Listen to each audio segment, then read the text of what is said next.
Good morning student. आज हम लोग पढ़ेंगे गॉस के प्रमेय के अनुप्रयोग, जिसमें से पहला अनुप्रयोग है अनंत लंबाई के सीधे आवेशित तार के कारण विद्युत क्षेत्र की तीव्रता। ठीक है, तो सबसे पहले आपको ये जो डायग्राम दिख रहा है, इस डायग्राम को बनाना पड़ेगा। फिर इसका देखो क्या क्या वर्णन करते हैं। तो इसमें जो है, मान लो अनंत लंबाई का एक सीधा आवेशित तार, ये L है, ठीक है, और उस पर एक समान रैखिक आवेश घनत्व अर्थात प्रति एकांक लंबाई पर आवेश जो है वह लैम्डा है।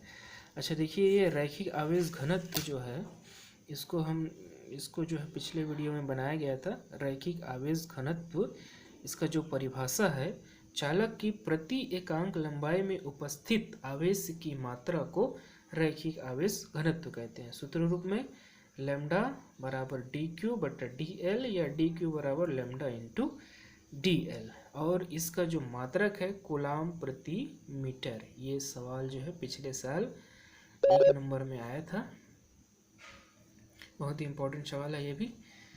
ठीक है, तो उसके बाद अब हम लोग यहाँ पहले देख लिए कि ये अनंत लंबाई की एक रेखा है जिसका नाम एल दिया गया है। इस पर रैखिक आवेश घनत्व, एक समान रैखिक आवेश घनत्व स्थित है।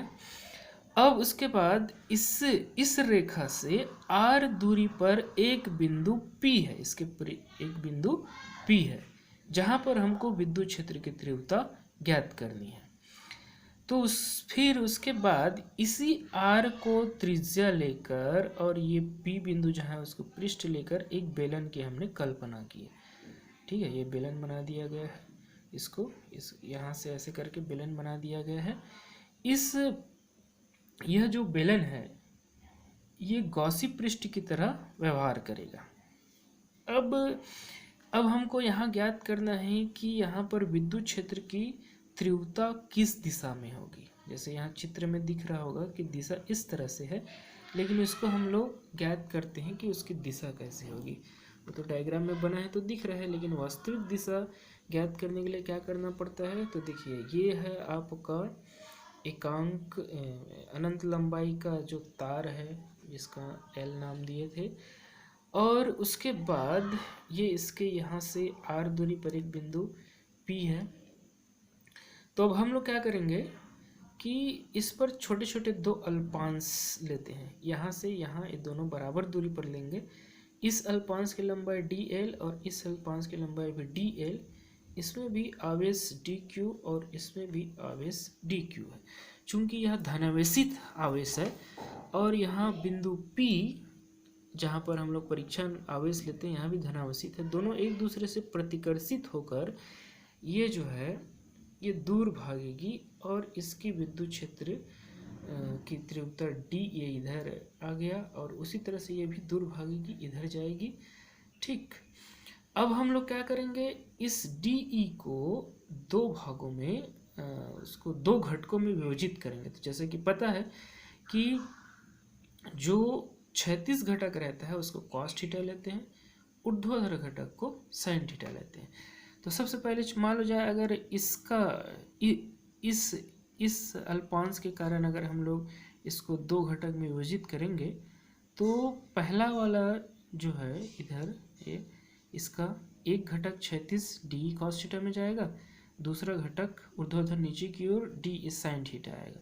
उसी तरह इसको दो घटकों में विभाजित करेंगे तो पहला क्षैतिज घटक इस तरह में de cos थीटा और दूसरा ऊर्ध्वाधर घटक ऊपर की ओर de sin थीटा। तो देखिए, ये भी de है, sin थीटा है, ये भी de sin थीटा है, दोनों एक दूसरे के विपरीत है, तो ये दोनों जो है वह निरस्त हो जाएगा। अब बचेगा कौन, ये वाला, मतलब सीधा रेखा वाला। तो ये दोनों को जोड़ देंगे और कई घटकों में विभाजित करोगे तो सबको जोड़ना पड़ेगा। तो इस हमारी जो विद्युत क्षेत्र की तीव्रता जो है उसकी दिशा किस तरफ आई, इस तरफ, है ना। इधर वाला तो निरस्त हो गया, सिर्फ इस तरफ आई। इसीलिए यहाँ पर देखो, ये बेलन में जो है विद्युत क्षेत्र की तीव्रता ऐसे दिखाई गई है। ठीक, अब हम इस जो बेलनाकार गॉसी पृष्ठ की 3 भागों में विभाजित किया जा सकता है। बेलनाकार गॉसी पृष्ठ को 3 भागों में विभाजित किया जा सकता है। अब कैसे विभाजित करेंगे, देखो, ये बेलनाकार पृष्ठ को 3 भागों में विभाजित किया गया है। पहला S1, दूसरा S2 और तीसरा S3। तो तीनों की दिशा सेम रहेगी। विद्युत क्षेत्र की जो तीव्रता की दिशा है वह एक ही दिशा में होगी। देखो S1 के लिए भी है, S2 के लिए भी है और S3 के लिए भी है। ये हमारा जो है उसकी दिशा है विद्युत क्षेत्र की। अब देखो हम जो 3 भागों में विभाजित किए हैं उसमें से सबसे पहले S1 जो पृष्ठ है, बेलनाकार पृष्ठ, उस S1 के कारण वैद्युत फ्लक्स का मान हम लोग ज्ञात करेंगे। तो वैद्युत फ्लक्स का मान ज्ञात करने के लिए ये वैद्युत फ्लक्स का सूत्र होता है और वेक्टर को हटाते हैं तो यहाँ कॉस थीटा लगता है। अब ये कॉस थीटा में थीटा क्या है, तो थीटा जो है ई विद्युत क्षेत्र की तीव्रता और क्षेत्र सदिश ds के बीच बनने वाला कोण है। तो अब यहाँ पर हमने थीटा को 90 डिग्री लिख दिया गया है। अब यहाँ पर 90 डिग्री कैसे होगा इसको समझाने के लिए एक डायग्राम तीनों के लिए अलग से बनाया हूँ। ये देखिए, ये आपका बेलन जैसे दिख रहा है, ये बेलन है ये, ठीक है। ये बेलन जैसे दिख रहा है ये, और वो तार हमारा अनंत अवस्थित का तार कैसे इसी बेलन के अंदर है, ऐसे, ये ऐसे, ठीक है। अब इसके 3 पृष्ठ कौन कौन से हैं?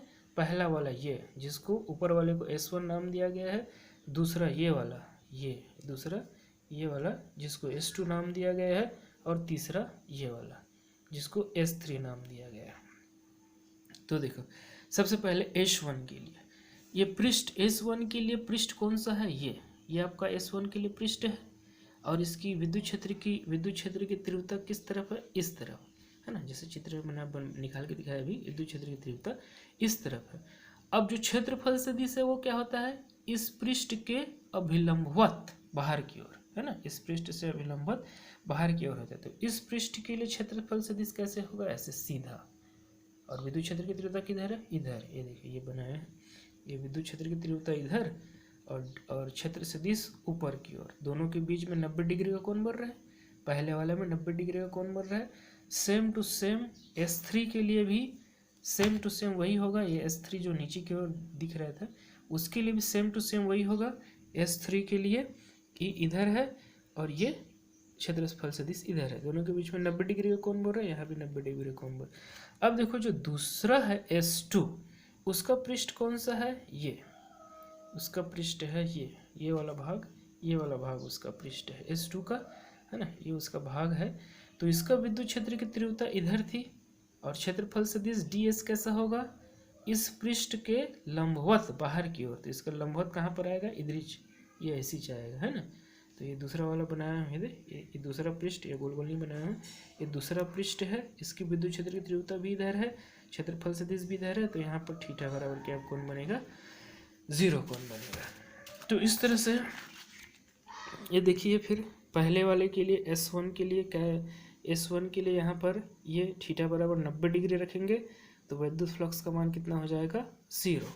दूसरा में सेम सूत्र को लिखे हैं और थीटा बराबर यहाँ पर 0 लिखेंगे, थीटा बराबर 0 लिखेंगे, क्रॉस 0 का मान 1 होता है, तो इसका मान हो जाएगा ये EDS, E को बाहर निकाल दो, और ये जो है ये ds क्या है, पृष्ठ है, और इस समकलन का मतलब क्या होता है, संपूर्ण पृष्ठ का। तो संपूर्ण पृष्ठ का जो हमारे बेलन का वक्र पृष्ठ का जो क्षेत्रफल है वो होता है 2πRL। ये सूत्र है बेलन के वक्र पृष्ठ का क्षेत्रफल 2πRL। तो यहाँ पर S2 के लिए ये निकल गया। सेम टू सेम अब हम निकालेंगे S3 के लिए। तो S3 के लिए फिर से वही आपका cos थीटा बराबर यहाँ पर 90 लिखेंगे, cos थीटा बराबर कितना लिखें, 90, और cos 90 का मान होता है 0। तो इस तरह से आपने तीनों पृष्ठ का निकाल लिया। अब अपन निकालते हैं संपूर्ण पृष्ठ का। अतः बेलनाकार गॉसी पृष्ठ से गुजरने वाला संपूर्ण वैद्युत फ्लक्स क्या होगा, S1 S2 S3 तीनों से गुजरने वाला वैद्युत फ्लक्स। तो देखो ये वैद्युत फ्लक्स फाई बराबर H1 के लिए 0, S2 के लिए ये निकाले थे, S3 के लिए ये निकाले थे। तो इस तरह से संपूर्ण वैद्युत फ्लक्स निकल गया समीकरण नंबर 1। किंतु हमारा गॉस का प्रमेय का सूत्र ये है, गॉस के प्रमेय का सूत्र क्या है, फाई बराबर Q/ε0, समीकरण नंबर 2। समीकरण नंबर 1 और 2 में देखिए ये भी फाई ई है, ये भी फाई ई है, तो है ना, तो एक ये दोनों क्या हो जाएगी फिर बराबर हो जाएगी। तो क्यू एप्सिलॉन 0 बराबर E2πr_L, और यहाँ क्यू का मान समीकरण नंबर 1 रैखिक आवेश घनत्व लिखे थे, उसका मान था लेमडा एल, उसका मान कितना था लेमडा एल, इसका मान भर दिए। ई को ये देखिए, ये ई अपनी जगह रहेगा यहाँ पर, ये ई जो है जैसे ये लेमडा एप्सिलॉन 0 है यहाँ पर, और ई को अपनी जगह यहाँ रहने दो चुपचाप, और ये 2πr_L है वो नीचे आ जाएगा इधर, 2πr_L नीचे आ जाएगा।